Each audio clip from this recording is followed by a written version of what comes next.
오늘은 118쪽 반응 엔탈피 보도록 하겠습니다. 118쪽입니다. 자, 여기 보시면 반응열에 대한 얘기가 나옵니다. 우리가 화원 마지막 단원에서 배웠던 반응열, Q는 CMT에서 계산했던 그 Q입니다. 자, 반응열이라는 건 화학 반응에서 반응물과 생성물 사이에 출입하는 열을 말하죠.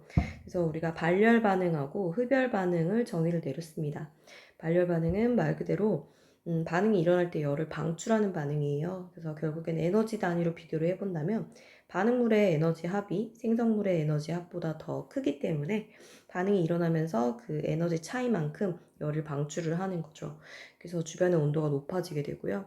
그럼 흡열 반응인 경우에는 그 반대가 됩니다. 반응물의 에너지 합이 생성물의 에너지 합보다 더 작기 때문에 반응이 일어나면서 그 차이만큼 열을 흡수하게 되는 거죠. 그러니까 주변의 온도는 낮아질 수밖에 없죠. 그렇죠? 자, 그래서 우리가 이 반응열을 측정하는 거를 배웠습니다. 간단하게는 Q는 CM 델타 T, 그래서 우리가 뭐 C암탁 뭐 이렇게 외웠었는데요. 그래서 간이 열량계를 통해서 간단하게 계산을 할 수도 있었고, 뭐 통 열량계를 통해서 조금 더 복잡하긴 하지만 조금 더 정확하게 오차를 줄이는 방법으로 열량계에서 열량 계산하는 것까지 화원에서 배웠던 내용입니다. 자, 그러면 우리는 이제 반응 엔탈피라는 걸 도입을 할 건데요. 이 엔탈피라는 거는 H로 얘기를 합니다. 그런데 우리는 H라는 단독 표현보다는 델타 H라는 이 반응 엔탈피를 더 많이 보게 될 거예요. 자, 그게 왜 그러냐면 엔탈피라는 거는 어떤 물질이 특정 온도와 압력에서 가지는 에너지를 말합니다. 자, 그런데 왜 하필이면 H로 되느냐? 근데 뭐 어쨌든 우리가 에너지 개념은 알고 있기 때문에 뭐 반응물과 생성물이 가진 엔탈피의 차이 때문에 화학 반응이 일어난다라는 거는 뭐 이해하기가 쉬울 거예요. 자, 근데 문제는 여기입니다. 자, 동그라미 2번에 보면 자, 어떤 물질이 가지고 있는 엔탈피의 엔탈피 절대값을 알아낼 수가 없어요. 이게 문제입니다. 자, 그렇기 때문에 특정 온도와 압력에서 어떤 물질이 가진 엔탈피의 절대값을 알아낼 수가 없어요. 그게 문제입니다. 그래서 우리는 화학 반응에서 출입하는 열량으로 물질 사이의 엔탈피 변화만을 알 수가 있는 거죠. 그래서 H라는 표현보다는 델타 H라는 이 반응 엔탈피를 여러분이 앞으로도 보게 될 거예요. 그래서 이 델타 H다라고 하면 어떻게 얘기를 하냐면요. 자, 화학 반응이 일어날 때 엔탈피 변화를 말합니다. 엔탈피 변화. 그래서 이 델타가 붙게 되면은 보통 차이를 얘기하죠. 그러면 뭔가 변화가 일어났을 때는 변화가 일어난 후에서 변화가 일어나기 전을 빼주잖아요. 얘도 마찬가지입니다. 그래서 반응 엔탈피는요, 생성물의 엔탈피에서 반응물의 엔탈피를 뺀 거다. 이렇게 정의를 내립니다. 물론 우리가 생성물의 절대 엔탈피의 절대값은 알 수 없고요. 그리고 마찬가지로 반응물의 엔탈피의 절대값도 알 수는 없습니다. 하지만 델타 H는 알아낼 수 있다라는 거겠죠. 그래서 우리는 이렇게 정의를 내리고 있습니다. 그래서 이 델타 H, 즉 반응 엔탈피를 기준으로 했을 때 발열 반응하고 흡열 반응을 새롭게 정의를 할 수 있고요. 그렇게 됐을 때 델타 H의 부호를 예측을 할 수가 있습니다. 바로 옆에 119쪽 한번 볼까요? 자, 여기 보면 발열 반응일 때요. 반응물의 에너지, 즉 엔탈피가 더 크고 그리고 생성물의 엔탈피가 더 작다라고 했어요. 그래서 지금 이런 관계를 가지고 있습니다. 자, 그런데 우리가 델타 H를 어떻게 정의내렸죠? 자, 엔탈피인데 생성물의 엔탈피에서 반응물의 엔탈피를 뺀다고 했잖아요. 그렇죠? 그런데 여기서 지금 반응물의 엔탈피가 더 크대요. 얘가 더 크다고 합니다. 그러면 숫자가 작은 거에서 큰 거를 뺀 거잖아요. 그렇죠? 그럼 델타 H의 부호가 어떻게 되겠어요? 0보다 작아지게 되겠죠. 그렇죠? 그래서 여기 발열 반응인 경우에는 델타 H의 부호가 0보다 작아지게 됩니다. 그러면 흡열 반응일 때는 그 반대가 되겠죠. 지금 마찬가지로 생성물의 엔탈피의 합이 반응물의 엔탈피의 합보다 더 크게 되는데 문제에서 어떻게 정의를 우리가 델타 H를 어떻게 정의했냐면요. 델타 H는 생성물의 엔탈피에서 반응물의 엔탈피를 뺀다고 했어요. 자, 그런데 생성물의 엔탈피가 더 크잖아요. 그죠? 큰 거에서 작은 거를 빼니까 당연히 0보다 크게 되겠죠. 그죠? 그래서 흡열 반응일 때는 델타 H의 부호가 플러스가 됩니다. 그래서 우리가 이 델타 H의 부호만으로 얘가 발열 반응인지 흡열 반응인지를 알 수 있게 됩니다. 우리가 알아야 하는 거는 델타 H의 부호만으로 얘가 발열 반응인지 흡열 반응인지를 매칭을 할 수 있어야 되겠죠. 한쪽만 정확하게 외우시면 됩니다. 발열일 때는 델타 H가 0보다 작다. 이렇게 기억을 해주시면 되겠습니다. 자, 그러면 우리가 이제 열화학 반응식에 대해서 얘기를 할 건데요. 열화학 반응식을 빼고 사실은 화학 반응식에 대해서는 우리가 이미 알고 있어요. 화학 반응식으로 표현하는 거 되게 많이 봤잖아요. 그런데 열화학 반응식이다 라고 한다면 이 화학 반응식에다가 반응 엔탈피, 이 델타 H를 함께 나타낸 것을 우리가 열화학 반응식이라고 얘기를 합니다. 자, 그래서 화학 반응식을 이렇게 앞에다 쭉 쓰고요. 그 다음에 이 뒤에 컴마를 이용해서 델타 H는 몇이다. 이렇게 표현을 해줍니다. 발열 반응일 때는 당연히 마이너스를 붙여주셔야겠고요. 흡열 반응일 때는 마이너스 없이 그대로 플러스로 표현을 해주시면 됩니다. 근데 뭐 플러스는 보통 생략을 하니까요. 저기 숫자만 써주시면 아, 이게 흡열 반응이구나 라는 걸 표시할 수 있겠습니다.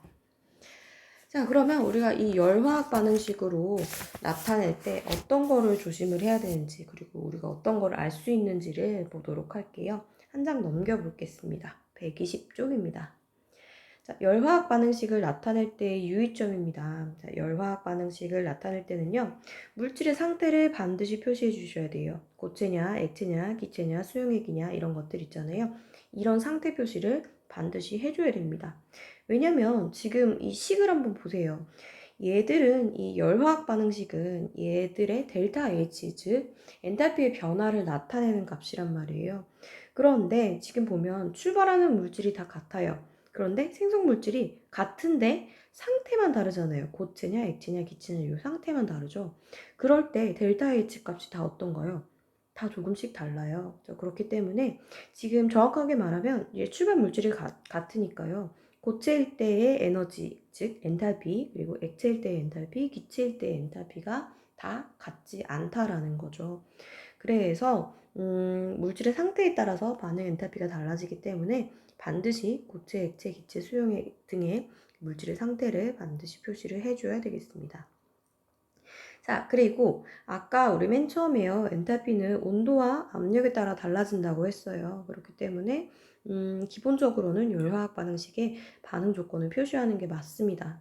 그런데 워낙에 많은 열화학 반응식을 사용을 하기 때문에 온도 압력 조건이 주어지지 않을 때가 있어요. 그러면 우리는 25도씨 1기압이다 라고 가정하시면 됩니다.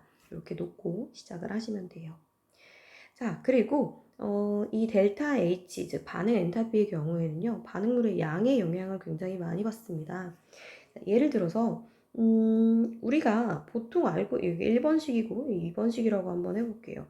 보통 알고 있는 그 H2O의 생성물, 그러니까 H2하고 O2에게 만나서 H2O가 되는 그 반응식을 우리가 일반적으로 알고 있는 화학 반응식은 2번이죠. 그쵸? 우리가 화학 반응식을 쓸 때 앞에 반응 계수들은 최소 정수비가 되어야 된다라고 얘기를 하잖아요.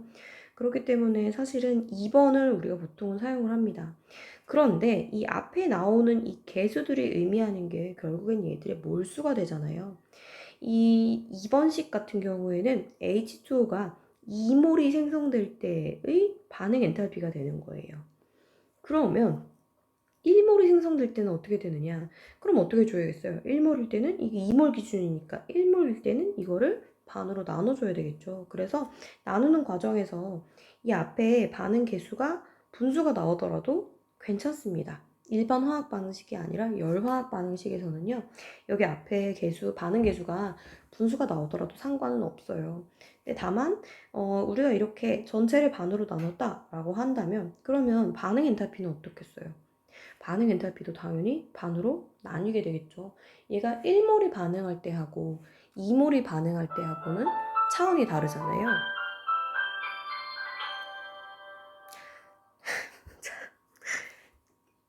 진행하도록 하겠습니다. 그래서 1몰이 반응할 때랑 2몰이 반응할 때랑은 발생하는 반응 열이 다르고요. 그리고 그때 출입하는 반응 엔탈피도 다르기 때문에 요거를 고려를 해 주셔야 됩니다. 자, 그래서 지금 여기 앞에 개수가 굉장히 중요하다는 걸 말씀드렸어요. 그래서 그러니까 1몰 기준일 때랑 2몰 기준일 때를 본다면 1몰 기준일 때의 델타 H에다가 곱하기를 2를 해주시면은 2몰 기준일 때의 델타 H가 된다라는 거, 요런 개수 개념을 정확하게 알고 있어야 되겠습니다.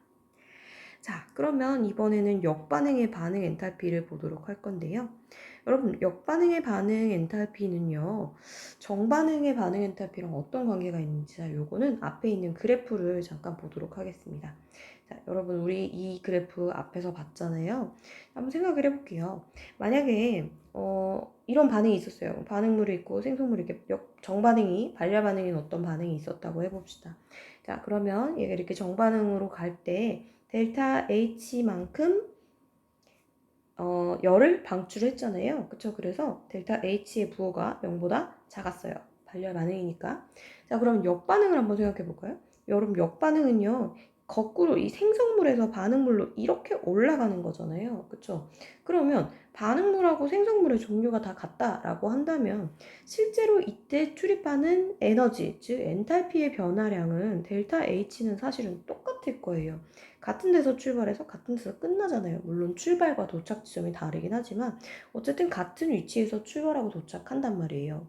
그런데 그때 엔탈피의 변화량을 본다면 어떻게 되겠어요? 이번에는 에너지가 낮은 데서 높은 데로 가는 거잖아요. 그럼 델타 H의 부호가 어떻게 되죠? 이건 흡열 반응이죠. 그러니까 델타 H는 0보다 커지게 됩니다. 그러면 이 델타 H의 관계를 한번 보세요. 얘네 둘은 어쨌든 같은 레벨에서 변화를 했기 때문에 얘들의 절대값은 똑같습니다. 그런데 부호는 달라지겠죠. 한쪽이 발열 반응이면 한쪽은 흡열 반응일 수밖에 없잖아요. 그죠? 자, 그래서 다시 돌아와서요. 역반응의 반응 엔탈피는 그럼 어떻게 정해야 하느냐? 자, 역반응일 때는요. 정반응의 반응 엔탈피하고 절대값은 같지만 부호는 반대가 됩니다. 자, 예를 들어서 지금 여기 이렇게 H2O 액체가 생성되는 반응일 때 델타 H가 만약에 마이너스였고 285.8이다 라고 했을 때는요, 이걸 반응을 거꾸로 했을 때 그럼 얘는 이제 분해 반응이 되겠죠. 자, 그럴 때는 역반응이기 때문에 숫자 절대값은 똑같습니다. 자, 반응 엔탈피의 절대값은 똑같지만 부호만 달라져요. 만약에 정반응이 발열이었다면 역반응은 흡열이 되는 거고요. 반대로 정반응이 흡열이었다면 역반응은 발열이 되는 거예요. 이해가 되나요? 그래서 우리가 이렇게 열화학 반응식에 대한 좀 디테일한 부분을 한번 살펴봤습니다. 자, 그러면 우리가 이거 문제를 하나를 간단하게 풀고 그리고 뒤에 단원으로 넘어가도록 하겠습니다. 자, 문제는 어디 풀 거냐면요. 121쪽에 4번 문제 풀 거예요. 자, 이 문제 풀 거니까 여러분 일단 잠깐 멈춰서 4번 문제 풀어보시고 그리고 다시 돌아오기 바랍니다. 4번 문제 풀어봤나요? 자, 그럼 같이 한번 확인해 보도록 하겠습니다. 자, OX 문제예요. 자, 한번 보겠습니다. 자, 문제 보면 CH4 1몰은 CO2 1몰보다 엔탈피가 890.8만큼 크다? 라고 했는데 진짜 그런가요? 여러분 CH4하고 여기 CO2하고 얘네 둘의 엔탈피 값을 비교한 게 아니잖아요. 우리는 어떤 걸 정의한 거예요? 이 반응물의 엔탈피의 합하고 생성물의 엔탈피의 합하고 비교했을 때 그때 차이가 890.8이다 라는 거였잖아요. 여기 하나만 이렇게 꼭 집어서 얘기할 수는 없어요. 그런데 예외적으로 반응물이 하나고 그리고 생성물이 하나다 라고 할 때는 그때는 뭐 이런 식으로 얘기해 줄 수 있겠죠. CH4가 CO2가 됐다 라고만 한다면. 그런데 얘는 그게 아니잖아요. 반응물이 두 종류고 생성물도 두 종류이기 때문에 반응물의 엔탈피의 합이 생성물의 엔탈피의 합보다 890.8만큼 크다라고 얘기를 해줘야 맞는 표현이죠. 그래서 1번은 틀렸고요. 자, 2번 보겠습니다. 자, CH4 2몰이 연소할 때 1781.6의 열을 방출한다라고 했어요. 자, 그럼 지금 나와 있는 게 몇 몰인지를 확인해야겠죠. 지금 나와 있는 건 CH4 앞에 개수가 1이에요. 그렇다면 얘가 890.8만큼 방출한다라는 건 CH4가 1몰일 때 기준이겠죠.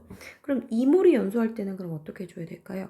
890.8에다가 곱하기 2를 해줘야 되겠죠. 그죠? 그래서 지금 2번은 맞는 말이 됩니다. 자, 그럼 3번 볼게요. 25도씨 1기압이라고 특정하게 뭐가 정의되지 않으면 우리가 25도씨 1기압이라고 한다고 했죠. 그때 메테인이 연소하여서 H2가 2몰이 생성될 때요. 자, H2가 2몰이 생성될 때 그때 반응 엔탈피는 마이너스 890.8이다. 그냥 보면 맞는 말 같지 않나요? 맞는 말인데요? 할 수도 있는데 여러분 이 화학 반응식은 상태를 잘 봐야 한다 그랬잖아요. 앞에 개수를 보는 것도 되게 중요해요. 그런데 우리는 이때 이 반응물과 생성물들의 상태까지 정확하게 보셔야 됩니다. 지금 주어진 건 액체예요. 그런데 지금 문제에서 물어본 건 기체란 말이죠. 좀 치사하긴 하지만 어쨌든 이게 상태가 다르잖아요. 액체가 만들어질 때랑 기체가 만들어질 때랑 어떻겠어요? 당연히 반응 엔탈피는 같지 않죠. 그죠? 그렇기 때문에 마이너스 890.8은 아닐 거예요. 이건 아니죠. 그죠? 그건 확실하기 때문에 그래서 어쨌든 4번은 틀렸다라는 거 이렇게 보시면 되겠습니다. 정리가 되나요? 자, 그러면 우리는 요걸 가지고요. 반응 엔탈피의 종류를 좀 디테일하게 살펴보도록 하겠습니다. 한 장 더 넘겨볼게요. 122쪽입니다.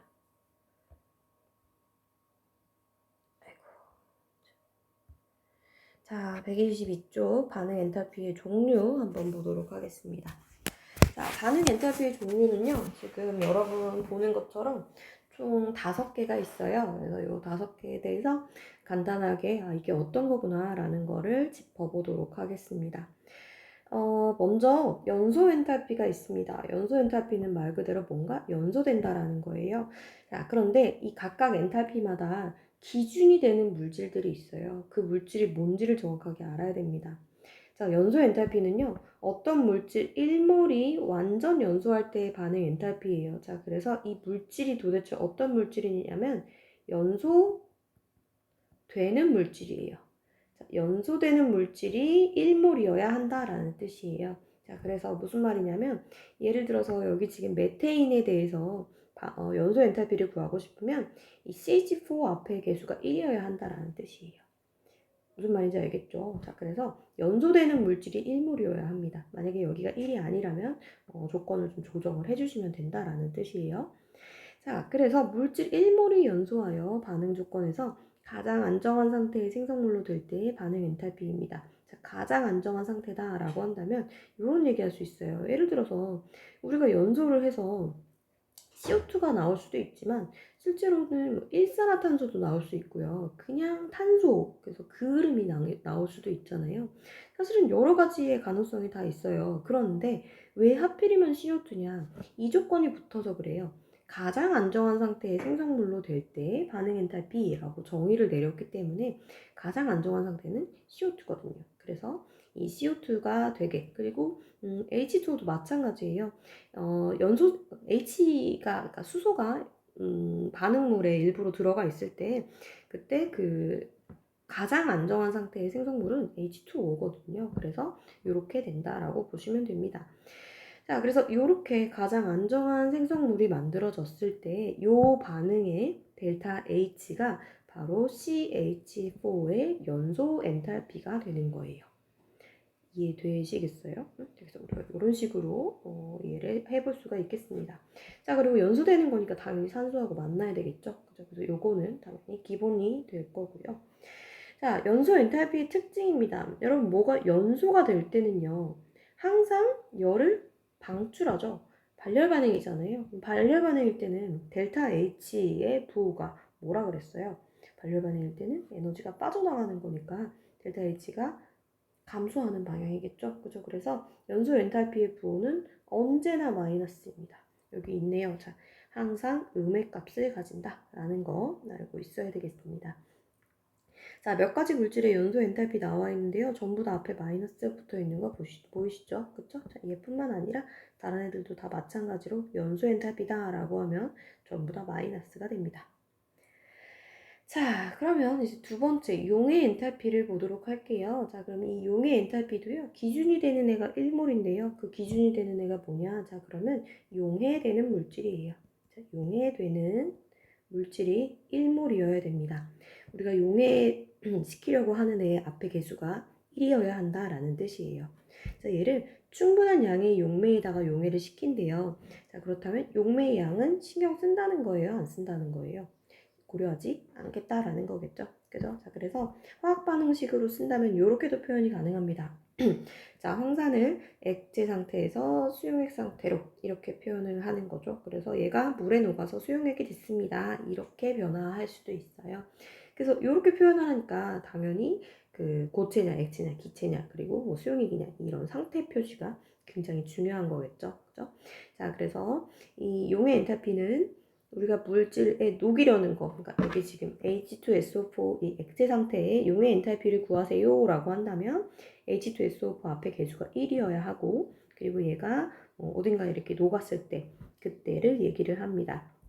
그때 델타 H가 바로 용의 엔탈피가 되는 거죠. 자, 그런데 얘는 그 상황에 따라서 플러스일 수도 있고 마이너스일 수도 있어요. 그래서 지금 황산이 물에 녹을 때는 마이너스잖아요. 즉 발열 반응이고요. 염화나트륨 같은 경우에는 이게 플러스잖아요. 그럼 얘는 흡열 반응이에요. 그래서 용의 엔탈피는 플러스 마이너스가 둘 다 가능한 그런 값입니다. 물질에 따라서 달라요. 얘가 발열일 수도 있고 흡열일 수도 있습니다. 자, 다음은 중화 엔탈피입니다. 여러분, 중화 엔탈피라는 거는요, 말 그대로 중화 반응이 일어날 때예요. 자, 그럼 얘는 기준이 뭐냐? 물 1몰이 생성될 때예요. 자, 기준이 물이에요. 자, 중화 반응이라는 거는 산하고 염기가 만나서 중화 반응해서 물이 만들어지는 거잖아요. 그래서 기준은 물입니다. 물 앞에 개수가 1이어야 되겠죠? 그죠? 그런데 우리가 알기로는요, 모든 중화 반응은 다 알자이온 반응식이 똑같잖아요. 알자이온 반응식이 여기 나온 것처럼 수소이온하고 수산화이온이 만나서 물이 생성될 때 그때 반응 엔탈피란 말이죠. 그죠? 그래서 이 중화 엔탈피 같은 경우에는요. 알자이온 반응식이 다 똑같잖아요. 그렇기 때문에 이 반응의 델타 H는 전부 다 같겠죠. 그 값이 마이너스 55.8입니다. 암기하는 값은 아니고요. 모든 중화 반응의 알자이온 반응식이 다 똑같으니까 중화 엔탈피는 마이너스 55.8로 동일하다. 어쨌든 중화 엔탈피는 항상 똑같다라는 것만 정확하게 알고 있으면 됩니다. 자, 그래서 얘는 마이너스일 뿐만 아니라 55.8로 항상 같다라는 거 요거를 기억해 주시면 됩니다. 자, 그러면 우리는 이제 중요한 부분을 남기고 있습니다. 자, 여기 123쪽에 보면은 생성 엔탈피가 나오는데요. 이 생성 엔탈피가 사실은 조금 우리가 배우는 것 중에는 가장 조금 어려운 개념입니다. 그러면 요 아래 나오는 분해 엔탈피는요, 생성 엔탈피의 반대 개념이에요. 생성이 되면 그걸 역반응을 시키면 분해가 되는 거잖아요. 그렇죠? 그렇기 때문에 생성 엔탈피만 정확하게 이해를 하시면 돼요. 자, 그러면 생성 엔탈피에 나오는 이 델타 H까지는 알겠는데 이 F가 무슨 뜻인지 한번 본다면 말 그대로 생성이 된다라는 거거든요. 그래서 생성되는 걸 우리가 포메이션이라고 얘기를 하죠. 그래서 이렇게 첨자로 아래 첨자로 F를 붙이게 됩니다. 자, 그러면 정의 한번 읽어봅시다. 자, 생성 엔탈피는요, 가장 안정한 성분 원소로부터 어떤 물질 1몰이 생성될 때의 반응 엔탈피래요. 자, 그러면 1몰이 되는 기준은 당연히 생성되는 물질이겠죠. 그죠? 자, 예를 들어서 한번 보도록 할게요. 자, 예를 들어서 뭐 H2O가 그러니까 액체 상태의 H2O가 생성될 때 그때 반응 엔탈피가 바로 생성 엔탈피가 되는 거거든요. 자, 그럼 반응식이 어떻게 되냐면 H2O, 자, 얘가 이제 액체 상태에서로 만들어질 때를 생각해 볼게요. 근데 뭐라 그랬냐면요. 가장 안정한 성분 원소라고 했어요. 가장 안정한 성분 원소다라고 한다면 이 H2O에서는 뭘 뜻하는 거냐면 수소를 포함하면서 가장 안정한 상태의 원소를 말하는 거예요. 자, 그러면 수소를 포함하면서 가장 안정한 상태의 원소라는 게 뭔지를 알아야 될 거 아니에요. 자, 그럴 때는 얘는 H2O, 그러니까 기체 상태의 H2를 가장 안정한 상태의 성분 원소다라고 정의를 내리고 있어요. 과학자들이 그렇게 정했습니다. 자, 그러면 이 산소에 대해서도 얘기할 수 있잖아요. 그러면 산소는 도대체 뭐냐? 산소를 포함하면서 가장 안정한 성분 원소가 도대체 뭐냐라고 했을 때 얘는 바로 O2가 되겠고요. 그리고 얘도 마찬가지로 기체 상태가 됩니다. 얘네 둘이 만나서 이렇게 H2O 액체를 만들었을 때 이 반응의 델타 H가 바로 H2O 액체의 생성 엔탈피가 됩니다. 그래서 여기 이때 이제 F가 붙게 되는데요. 자, 근데 문제는 이거예요. 여러분, 근데 우리가 이 성분 원소들을 이렇게 쓰다 보면, 자, 조금 전에 뭐라고 얘기했냐면요. 생성되는 물질이 1몰이어야 한대요. 그러면 여기 앞에 H2O 액체 상태 앞에 개수가 1이어야 한다는 거잖아요. 그러면 사실 H2는 문제가 안 돼요. 어차피 수소가 2개니까. 근데 산소는 좀 문제가 됩니다. 왜냐면 지금 우리가 가장 안정한 상태가 O2라고 했는데, 근데 실제로 H2오에 들어가는 산소는 1개밖에 없잖아요. 그럼 어떻게 해줘야 되느냐? 여기 앞에 2분의 1 해주시면 됩니다. 그러면 아까도 얘기한 것처럼 어떻게 앞에 개수를 맞추다 보면은 반응 개수가 분수인 게 나올 수도 있어요. 기준인 애들이 있잖아요. 얘가 1몰이다. 맞추다 보면은 분수가 나오기도 해요. 그래도 상관이 없다라는 거예요. 그냥 이렇게 놓고 바로 요 반응식에 델타 H가 자, H2O 액체가 생성될 때의 생성 엔탈피다라고 이렇게 얘기를 해주시면 되는 거예요. 무슨 말인지 알겠나요? 자, 그래서 이렇게 해주시면 돼요. 자, 그러면 우리가 각각 성분 원소들의 가장 안정한 상태의 성분 원소가 어떤 건지를 알아야 이런 방식을 쓸 수 있을 거 아니에요? 아니면 쓰지는 않더라도 판단을 할 수가 있겠죠. 자, 그래서 요거를 판단하기 위해서는 우리가 각각의 애들에 대해서 가장 안정한 상태의 성분 원소를 알고 있어야 돼요. 자, 그래서 가장 안정한 상태를 좀 적어본다면 탄소 같은 경우에는 고체 상태의 흑연이 가장 안정한 상태의 성분 원소이고요. 그리고 수소 같은 경우에는 기체 상태의 수소 분자 H2를 말하고, 산소도 마찬가지로 기체 상태의 분자 O2를 말하고요. 질소도 마찬가지예요. 자, 여기 지금 N2 기체 상태의 N2 질소 분자가 가장 안정한 형태다라고 얘기를 합니다. 자, 그래서 얘가 표준 상태, 즉 25도씨 1기압일 때는요, 요 위에 이렇게 동그라미를 붙여줘요. 이 동그라미 우리 앞에서 한번 봤었죠. 그래서 요거는 표준 상태다라는 뜻이에요. 그래서 표준 생성 엔탈피를 얘기를 할 때는 위에다가 동그라미를 붙여주게 됩니다. 자, 그래서 여기 암모니아일 때도 마찬가지예요. 자, 만약에 암모니아다라고 하면은 우리가 반응식을 이렇게 쓰잖아요. 그쵸? 자, 그럼 여기서부터 시작을 하시면 돼요. 자, NH3 기체의 표준 생성 엔탈피를 알고 싶다라고 한다면 일단 얘들이 가장 안정한 성분 원소로부터 시작해줘야 되겠죠. 그러니까 질소일 때는 N2 기체, 그리고 수소일 때는 H2 기체 이렇게 해주시고요. 그 다음에 앞에 개수를 일단은 맞춰줍니다. 이렇게 주어진 게 얘가 델타 H가 몇이다 이렇게 하고 나올 거 아니에요. 그러면 우리는 표준 생성 엔탈피의 조건을 다 만족하는지를 보시면 돼요. 자, 먼저 표준 생성 엔탈피는요. 우리가 구하려는 물질, 즉 생성되는 물질이 1몰이어야 한다 그랬어요. 자, 그러면 여긴 첫 번째 조건에서 마음에 안 들죠. NH3 얘가 생성되는 물질이 앞에 개수가 몇이어야 돼요? 얘가 1이어야 되잖아요. 그쵸? 자, 그러니까 다른 애들 다 어떻게 해줘야 되겠어요? 전부 다 2분의 1, 자, 전부 다 2분의 3 이렇게 만들어 주셔야 돼요. 그럼 델타 H는 어떻게 돼요? 얘는 그대로 가져가나요? 아니잖아요. 얘도 2로 나눠줘야 되는 거죠. 그렇게 했을 때 그게 바로 요 값이 바로 NH3의 표준 생성 엔탈피가 되는 겁니다. 자, 그래서 이 표준 생성 엔탈피일 때는 두 가지를 확인해 주셔야 돼요. 생성되는 물질이 1몰인지를 봐야 되겠고, 그리고 요 앞에 이 애들이 전부 다 가장 안정한 형태인지를 정확하게 보셔야 됩니다. 자, 그럼 여기까지 배우고 나면 약간 의문이 들 거예요. 자, 그러면 어떤 물질이 가장 안정한 형태의 성분 원소에서 시작을 한다. 이것까지는 알겠어요. 이제 걔를 기준으로 둔다라는 건 알겠는데, 그렇다면 가장 안정한 형태, 즉 산소, O2, 기체의 O2의 생성 엔탈피는 도대체 몇이냐? 이렇게 생각할 수도 있거든요. 자, 그래서 이거를 어떻게 정했냐면요. 가장 안정한 형태일 때는요. 표준 생성 엔탈피가 0이다 라고 정해놨어요. 자, 그래서 이 O2 기체가 기준이 된다라는 거예요. 자, 얘가 0이다 라고 이렇게 됐을 때 산소 원자는 249.1이에요. 그러면 얘는 O2에 비해서 249.2만큼 더 불안정하다라는 뜻이 되는 거죠. 그만큼 에너지가 더 많다는 거니까요. 이렇게 해석할 수 있어요.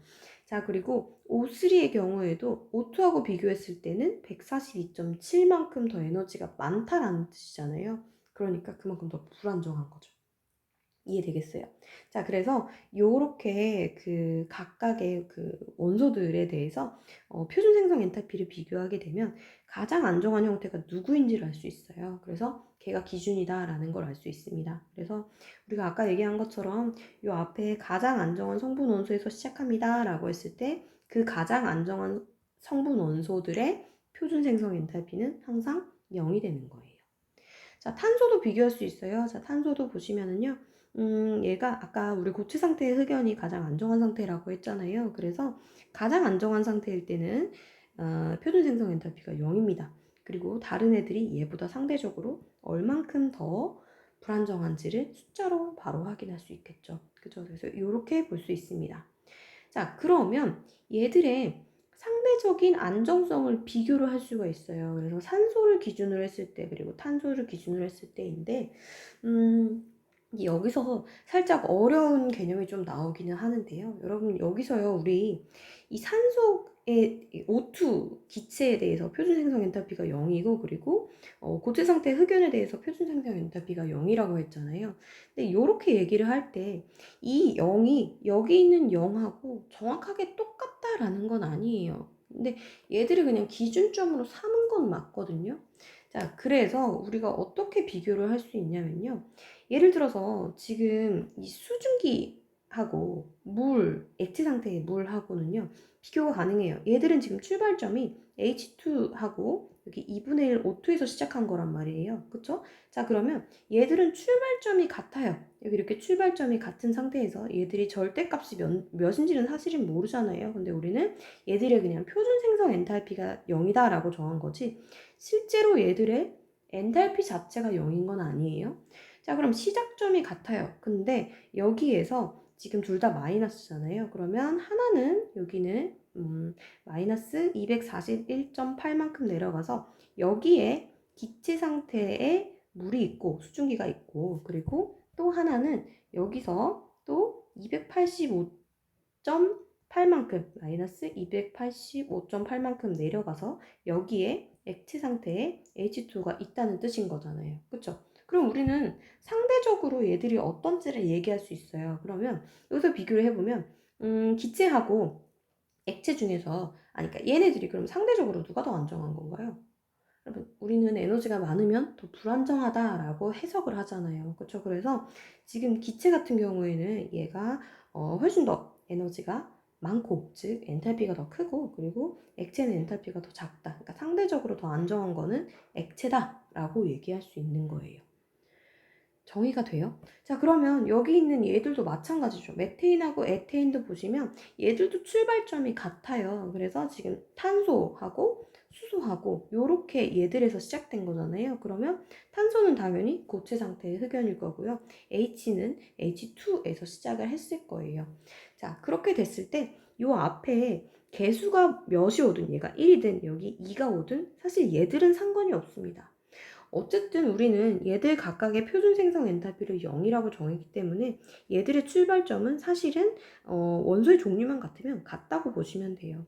그랬을 때 이 출발점이 있을 때 얘는 마이너스 74.3만큼 내려갔고 얘는 84만큼 내려갔다 라고 했을 때, 그럼 메테인이 여기 있고 에테인이 여기 있는 거잖아요. 그렇죠? 그렇기 때문에 에테인이 상대적으로 더 안정하다 라고 얘기를 할 수가 있는 거죠. 여기까지는 그래도 이해가 되실 거예요. 그런데 앞에 개수는 신경 쓰지 않아도 된다라는 것도 여러분이 받아들여 주시면 됩니다. 그런데 문제는 여기에요. 그러면 수증기하고 메테인을 비교를 했을 때 수증기가 마이너스 241.8이고 메테인은 마이너스 74.8인데 그러면은 수증기가 더 안정한 거네요? 라고 물어보시면 안 돼요. 왜냐면 수증기는 H2하고 O2라는 성분 원소에서 시작했고요. 메테인은 C하고 H2라는 성분 원소에서 시작을 했어요. 다른 성분 원소에서 시작했기 때문에 얘들은 비교를 하기가 좀 어려워요. 그런데 얘가 같은 성분 원소에서 시작을 했을 때는 얘들처럼 이렇게 각각은 비교가 가능해요. 그런데 다른 성분 원소에서 시작을 했을 때는 상대적인 비교가 어렵다라는 거예요. 얘들이 우리가 가장 안정한 성분 원소로 여기는 H2, O2, 뭐 C 이런 아이들이 0이라고 표준 생성 엔탈피를 정하긴 하지만 그게 진짜 실질적으로 H 자체가 0이다라는 건 아니거든요. 엔탈피 자체가 0인 건 아니거든요. 그래서 걔를 상대적인 기준으로 정할 뿐이고 실제로 0은 아니다라는 거를 여러분이 이해를 하셔야 됩니다. 이 부분이 조금 어렵죠. 하지만 이해를 하시고 받아들여야 합니다. 자, 그래서 우리가 어려운 부분을 지나왔습니다. 자, 생성 엔탈피를 마무리했고요. 그러면 이제 분해 엔탈피를 보도록 할게요. 자, 분해 엔탈피는 말 그대로요. 생성 반응의 역반응입니다. 그러면 여기 지금 생성 엔탈피하고 크기는 같겠죠? 그리고 부호는 반대가 되겠죠. 자, 그러면 이때 기준이 뭐가 되냐면요. 얘도 마찬가지로 여기 지금 1몰이라고 했잖아요. 이게 누구여야 되냐면, 자, 분해되는 물질이 1몰이어야 한다라는 거예요. 자, 그래서 얘가 가장 안정한 성분 원소로 분해될 때의 반응 엔탈피입니다. 자, 가장 안정한 성분 원소는 뭔지 알려드렸죠? 그리고 사실은 뭐 반응에서 주어지기도 하고요. 근데 기본적인 것들은 좀 알고 있어야 돼요. 아까 말했던 탄소, H2, O2, 뭐 N2 이런 것들은 좀 알고 있어야 되겠습니다. 자, 그래서 얘가 분해 반응의 엔탈피인지를 보려면요. 지금 일산화질소에 대해서 분해 엔탈피를 구하려면 일산화질소 앞에 개수가 1이어야 하고요. 그리고 얘들이 각각 안정한 성분 원소로 같는지를 보셔야 돼요. 둘 다 만족하죠. 그러니까 이때 반응의 델타 H가 바로 NO의 분해 엔탈피가 되는 겁니다. 되시겠어요? 자, 그럼 이 식을 가지고 거꾸로 물어볼 수도 있겠죠. 여러분, 그러면 NO, 그러니까 얘 기체 상태, 얘가 생성 엔탈피는 그럼 몇이에요? 이렇게 물어볼 수 있잖아요. 분해 반응하고 생성 반응은 역반응 관계니까 어떻게 되겠어요? 숫자는 같고 그리고 부호만 달라진 요 90.4kJ/몰이 바로 생성 엔탈피가 되는 거죠.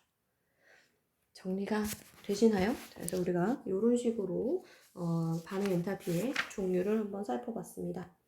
자, 그러면 우리는 뒤에서 문제를 또 두 문제만 풀고 끝내도록 하겠습니다. 자, 124쪽에 5번 문제이고요. 그리고 125쪽에 그 자료 2번에 4번입니다. 조금 어렵긴 한데요. 요거 확인하고 끝내도록 하겠습니다. 여러분 잠깐 멈추고 풀고 오세요. 자, 124쪽에 5번 문제 보도록 하겠습니다. 자, 여기 보시면요. 이렇게 열화학 반응식이 주어져 있어요. 하나씩 봅시다. 자, 고체 상태 흑연의 연소 엔탈피를 쓰래요. 자, 그러면 여기 앞에 얘 고체 상태 흑연 앞에 개수가 1이어야 하죠. 그렇죠? 그리고 얘가 산소랑 만나야 하고요. 그리고 얘들이 만나서 만들 수 있는 가장 안정한 형태의 연소 생성물을 만들어야 되는 거잖아요. 그러면 탄소일 때 산소가 만나서 가장 안정한 형태가 CO2잖아요. 그죠? 그래서 이 반응이 그대로네요. 그래서 여기 반응의 델타 H를 그대로 가져오시면 됩니다. 마이너스 393.5 킬로줄 이렇게 바로 표현해 주시면 되겠고요. 자, 두 번째 봅니다. CO의 생성 엔탈피를 쓰시오라고 했어요. 자, 그럼 얘 조건이 뭐예요? 일단은 CO가 아니라 CO2죠. 그죠? CO2 앞에 개수가 1이어야 하고요. 얘들이 가장 안정한 성분 원소로부터 시작해야 됩니다. 근데 두 조건은 다 만족하네요. 그죠? 그러니까 이 반응의 반응 엔탈피가 바로 우리가 원하는 CO2의 생성 엔탈피겠죠? 그래서 마이너스 393.5kJ 똑같습니다. 자, 그럼 이번엔 세 번째 볼게요. 자, CO2의 분해 엔탈피를 쓰라 그랬어요.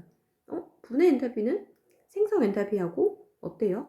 둘이 숫자는 같죠? 절대값은 같은데 어때요? 얘가 부호만 다른 거잖아요. 그러니까 이대로 끝내주면 되겠죠. 할 수 있겠나요? 자, 그러면 우리 이제 125쪽에 문제 하나 마저 풀도록 하겠습니다. 반응식이 요 위에 있어요. 그래서 좀 왔다 갔다 하면서 좀 풀도록 하겠습니다.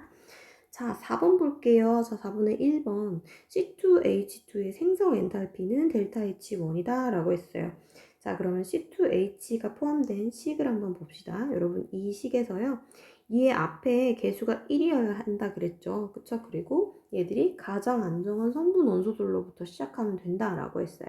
가장 안정한 성분 원소, 고체 상태의 흑연, 그리고 H2 기체 맞잖아요. 그쵸? 그러니까 이 1번은 맞는 말이네요. 그쵸? 자, 그래서 델타 H1 그대로 가져오면 되겠죠? 자, 그럼 2번 봅니다. C6H6 액체 상태의 분해 엔탈피를 물어봤어요. 자, 그럼 한번 볼게요. 자, 일단은 C6H6 액체가 나오는 거는 지금 일단 나 반응식이죠. 그러면 얘가 분해돼야 되니까 이 앞에 개수가 1인 건 맞아요. 그쵸? 그리고 얘들이 가장 안정한 성분 원소들로부터 출발했는지를 봐야 되겠죠? 가장 안정한 성분 원소, 고체 상태의 흑연, 그리고 H2 기체에서 출발했습니다. 앞에 개수는 신경 쓰지 않아도 된다 그랬죠? 그죠? 성분 원소들 앞에 개수는 신경 안 써도 돼요. 우리는 여기 지금 살펴보고 싶은 애 있잖아요. 근데 여기 지금 분해되는 아이, 얘의 개수가 1이면 돼요. 알겠죠? 자, 그러면 우리는 이 반응식으로 어떻게 하면 되나요? 요 반응, 지금 나 반응의 델타 H가 델타 H2래요. 근데 우리가 알고 싶은 건 사실은 이 반응의 역반응이잖아요. 그러니까 마이너스를 붙여줘야 되는 건 맞아요. 그런데 지금 C6H6 액체의 분해 엔탈피를 알고 싶은 거잖아요. 그럼 요 앞에 개수가 1이면 되잖아요. 1이잖아요. 그럼 우리는 사실은 여기다가 뭔가 숫자를 곱하거나 나누거나 해서 바꿔줄 이유가 전혀 없어요. 그래서 여기 자 2번에 보시면 마이너스 6분의 1 델타 H2라고 했는데 사실은 이 6분의 1이 필요가 없는 거죠. 그냥 마이너스 델타 H2만 하시면 되는 거예요. 그래서 2번은 X가 되고요. 자, 3번 봅니다. 3번 델타 H1하고 델타 H2를 비교하면 이 기체하고 C2H2 기체하고 C6H6 액체의 상대적 안정성을 비교할 수 있는지 한번 봅시다. 자, 여기 델타 H1하고 델타 H2 이 두 식을 한번 볼게요. 얘들은 지금 출발점이 같죠. 탄소 고체 상태의 흑연에서 지금 H2 기체가 되는 거잖아요. 앞에 개수는 신경 쓰지 않아도 된다고 했죠. 그쵸? 그래서 이 지금 델타 H1하고 델타 H2를 비교한다면 상대적인 안정성을 비교할 수 있는 게 맞네요. 그쵸? 같은 원소들로부터 시작을 했으니까요. 그쵸? 그래서 지금 3번은 맞는 표현이 됩니다. 자, 그러면 4번 볼까요? 다반응이 일어날 때 주위의 온도가 높아진다 했어요. 여러분, 다반응은 뭐예요? 얘가 산소하고 만나서 CO2가 되고 H2가 됐네요. 이게 무슨 반응이죠? 이게 연소 반응이잖아요. 그쵸? 그러니까 당연히 발열 반응이겠네요. 그러면 주변의 온도가 높아지는 게 맞죠? 그쵸? 그래서 이렇게 됩니다. 자, 5번입니다. 다에서 CO2 6몰이 생성될 때 반응 엔탈피가 2분의 1 델타 H3냐고 물어봤어요. 자, 여러분, 지금 이 반응에서는요, 얘가 델타 H3일 때는요, CO2가 몇 몰이 형성돼요? 12몰이 형성돼요. 그죠? 그런데 우리 지금 문제는 뭐 물어봤냐면요, CO2가 6몰이 형성될 때, 그때 델타 H를 물어봤잖아요. 그쵸? 그럼 이때는 어떻게 되겠어요? 12몰이 생성될 때 델타 H3래요. 그럼 얘가 6몰이 생성될 때는 지금 반응하는 애들이 다 절반씩 반응하면 되는 거잖아요. 그러면 이 델타 H도 어떻게 되겠어요? 얘도 반으로 줄어들면 되는 거죠. 그렇죠? 그래서 이 CO2가 6몰이 생성될 때 델타 H는 2분의 1 델타 H3가 됩니다. 그래서 5번도 맞는 표현이 되는 거죠. 정리가 되나요? 여기 조금 어려운 부분이었어요. 그래서 이런 것들, 특히 생성 엔탈피나 분해 엔탈피 같은 경우에는 이게 반응, 그러니까 출발 물질이 뭔지를 알고 그리고 그거에 대해서 비교하는 것들이 조금 어렵기는 합니다만, 연습 조금만 하시면 아주 안 되는 부분은 아닐 거예요. 그러니까 문제 풀어보시고 여러분 것으로 좀 잘 익혀오시기 바랍니다. 자, 오늘은 여기까지 하고요. 자, 다음 시간에는 이 뒷부분에 헬스 법칙 나오는 게 있어요. 결합 에너지하고. 그래서 그 부분까지 해서 우리 시험 범위 개념 파트 마무리 하도록 하겠습니다. 여러분, 우리 원격 끝나고 추석 지나고 돌아오시면 이제 시험 범위에 해당하는 부분 문제풀이 시작할 거예요. 알겠죠? 그러니까 여기 개념 부분 잘 공부해 오셔야 됩니다. 오늘은 여기까지 하겠습니다.